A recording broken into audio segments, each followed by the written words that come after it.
It states that as global interdependence increases, every aspect of human life will change. Climate change, competition for resources, shortages of food and water, and the constant threat of pandemics will keep people in a worldwide state of shock. As the middle class in the West declines, extremist politics will be embraced by some out of desperation. Flash mobs will threaten military forces, which admittedly will be working alongside police. As America and Europe decline in power, China and India are expected to gain prominence on the global stage. The population of the West will decrease due to declining fertility. The report mentions this declining fertility on 3 separate occasions, but interestingly, never explains the cause of this problem. Amid all this crisis, technological breakthroughs will develop at an unprecedented rate. Human-computer interfaces will stimulate cultural change. By 2035, an implantable information chip could be developed and wired directly to the user's brain. Synthetic sensory perception beamed direct to the user's senses.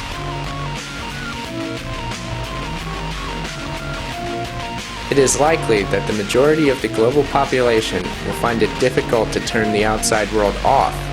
ICT is likely to be so pervasive that people are permanently connected to a network or two-way data stream with inherent challenges to civil liberties. Being disconnected could be considered suspicious. Disconnecting from the hive mind will get the military police at your door in no time. Presumably at this point, they will be super soldiers. So if you're lucky, they'll drag you off to a forced labor camp as opposed to simply just bashing your brains in. What kind of class structure will exist in this nightmare world? A small, super rich elite and a substantial underclass of slum and subsistence dwellers. Where are those techno-progressives when you need them? A more permissive R&D environment could accelerate the decline of ethical constraints and restraints. The speed of technological and cultural change could overwhelm society's ability to absorb the ethical implications. The nearest approximation to an ethical framework could become a form of secular utilitarianism in an otherwise amoral scientific culture. The ultimate form of social Darwinism will be welcomed at long last. Galden's religion will reign supreme as the younger generations make eugenics a normal part of their life. Declining youth populations in Western societies could become increasingly dissatisfied with their economically burdensome baby boomer elders. This could lead to a civic renaissance with strict penalties for those failing to fulfill their social obligations. It might also open the way to policies which permit euthanasia as a means to reduce the burden of care for the elderly. Julian Huxley couldn't have said it better himself, but let's not forget Julian's brother, Aldous Huxley, author of Doors of Perception and A Brave New World. In 1962, he gave a lecture at the UC Berkeley, in which he clearly laid out the vision of this planned future society. In the past, we can say that all revolutions have essentially aimed at changing the environment in order to change the individual. Today, we are faced, I think, with the approach of what may be called the ultimate revolution, the final revolution, where a man can act directly on the mind-body of his fellows.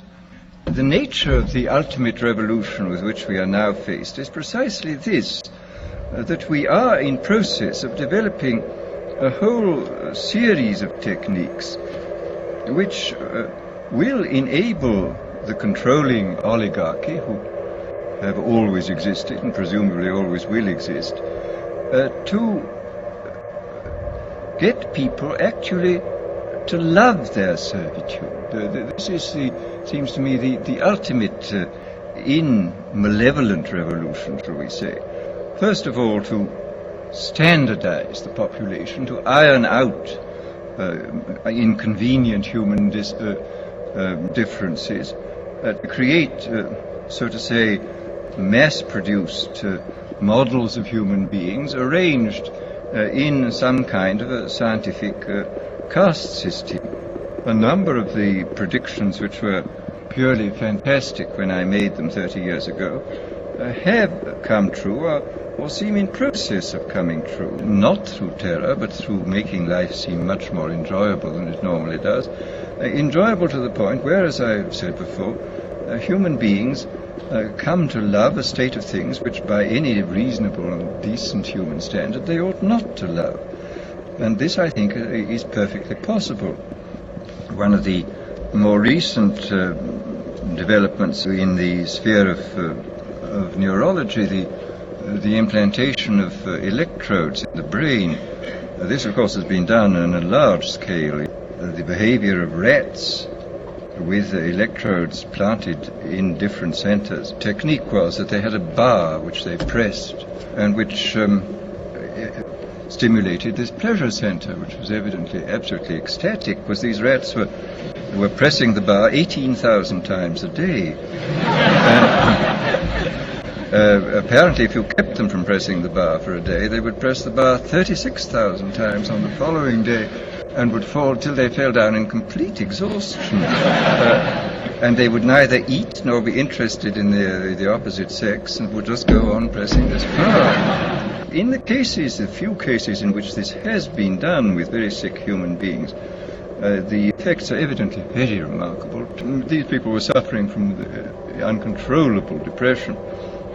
And they'd had the electrodes inserted into something resembling, evidently, the pleasure center of the rat. When they felt too bad, they just pressed a button on the battery in their pocket. And he said the result was fantastic. The sort of things that might happen.